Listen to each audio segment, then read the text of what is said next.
So what I would do differently is I would totally agree with Laura in terms of the teacher being absolutely the vital link in this. We have a wonderful opportunity, honestly, coming up in terms of the way in which we prepare and support our teachers.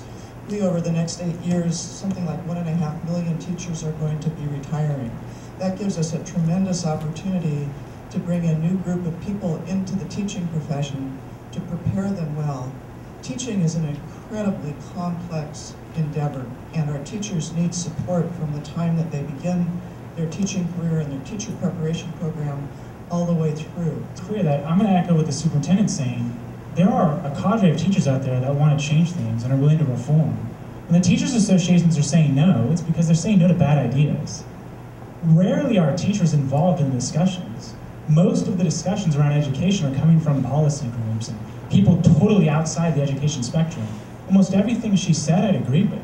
Teachers are spending too much time in front of students and not enough time working with each other and collaborating. I agree that our school should look completely differently. I'm the union boss. We're doing a lot of things in my district to change the way we teach, the way we deliver instruction, the amount of time students spend with their teachers and the way they spend that time. In 2008, 2009, the state of California spent about $11,600 per student. In my school district, 25% of that money never even got there.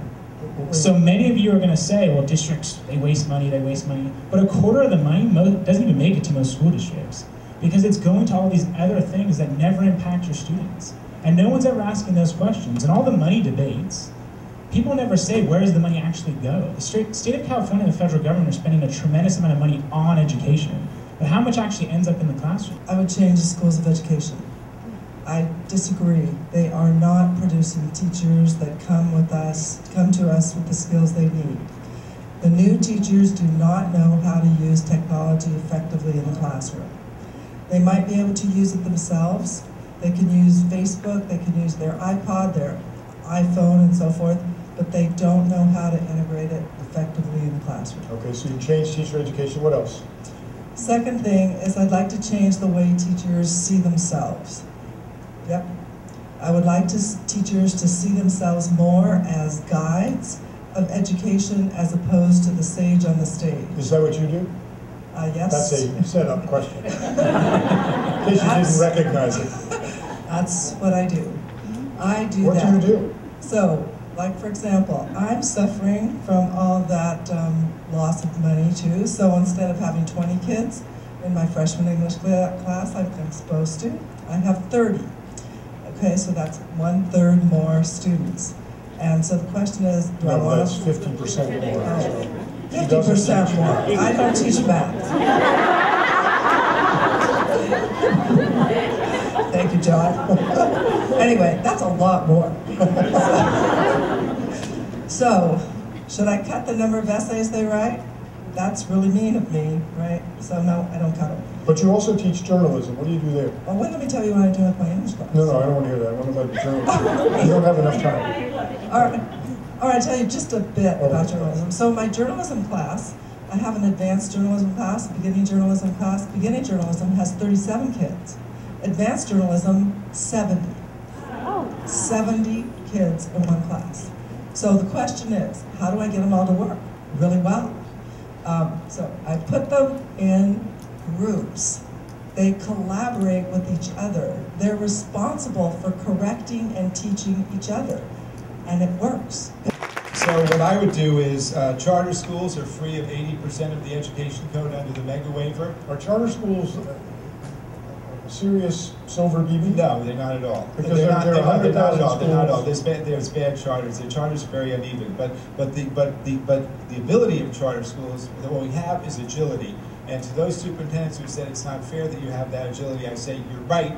You should get the same agility. So I think that the mega waiver should be applied to all schools in the whole state. This is what you call project-based learning. It's all, so basically what's happening, they all learn these skills that everybody's trying to teach them through the drill and kill method.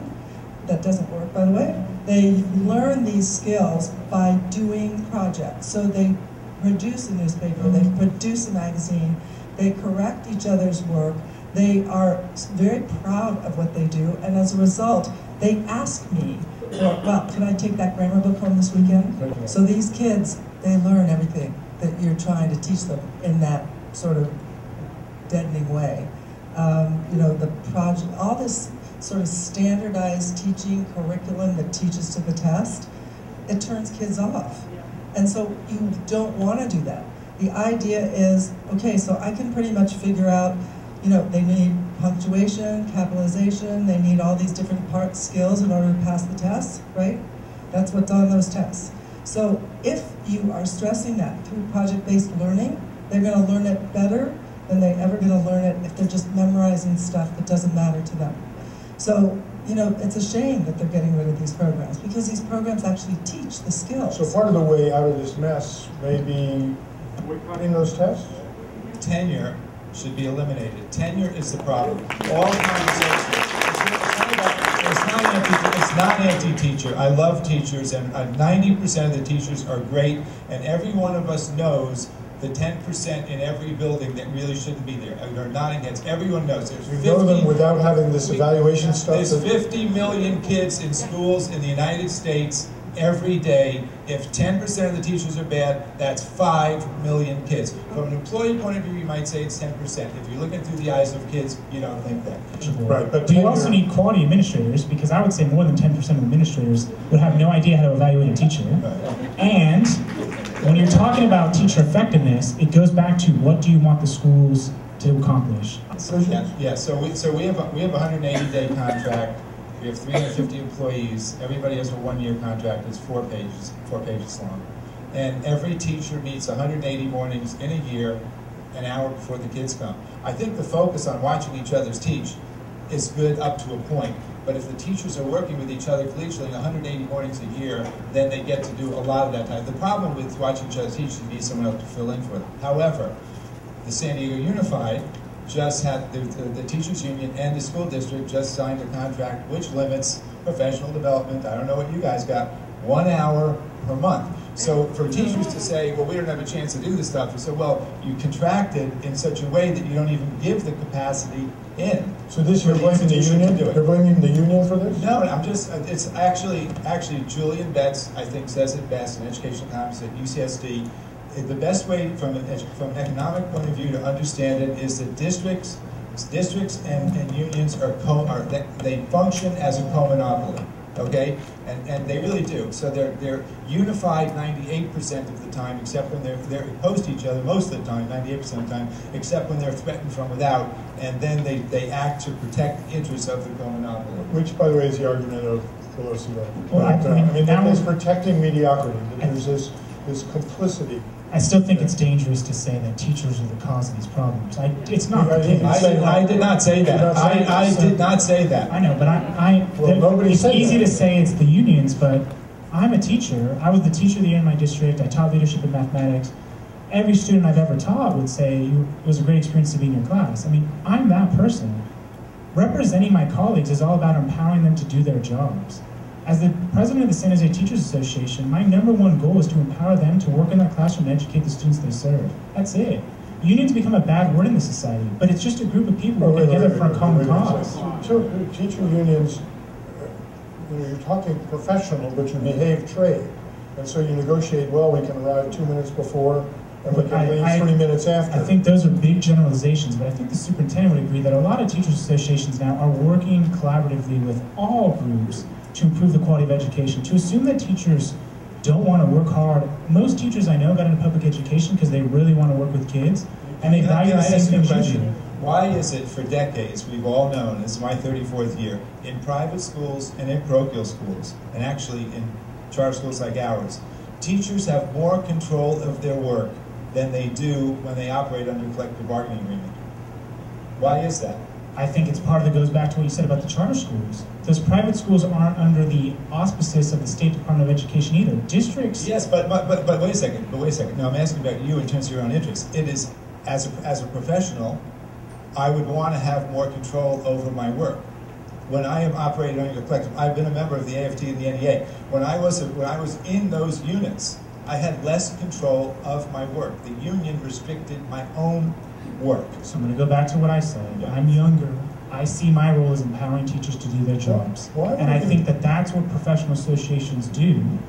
Well, I don't want to be a roadblock to public education reform, and my school district is an example of we sit down at the table and we work out a lot of things that we think are progressive. And in fact, CTA has not been happy with everything we've done. But I said before, we're going to say no to bad ideas, not no to any idea. Why is it in the union, anybody's interest for the union to negotiate? Teachers can leave at 5 minutes after the bell, that sort of thing. We don't have anything like that in our contract.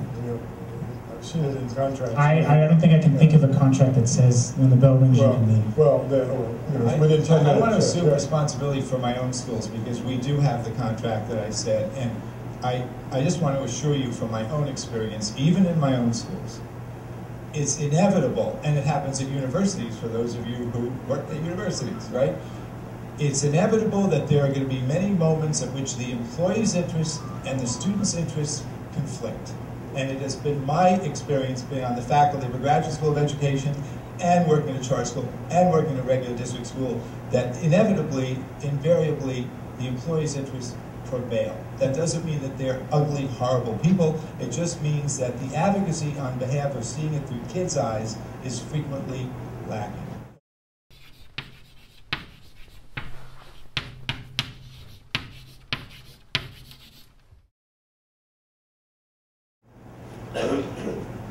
If I were running the U.S. Department of Education and I had all that stimulus dollars, I would give the stimulus towards those schools which had social class integration of their student bodies.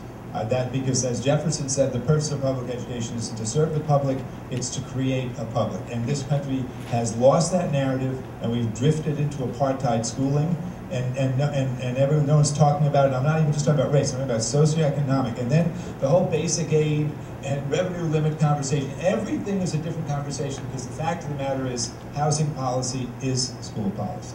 So if I had to pick one thing that would change, and we talked about what Larry said, I would actually change tenure. Because I think the reason that we're closing schools is because we can't think of any other way to get rid of the bad teachers.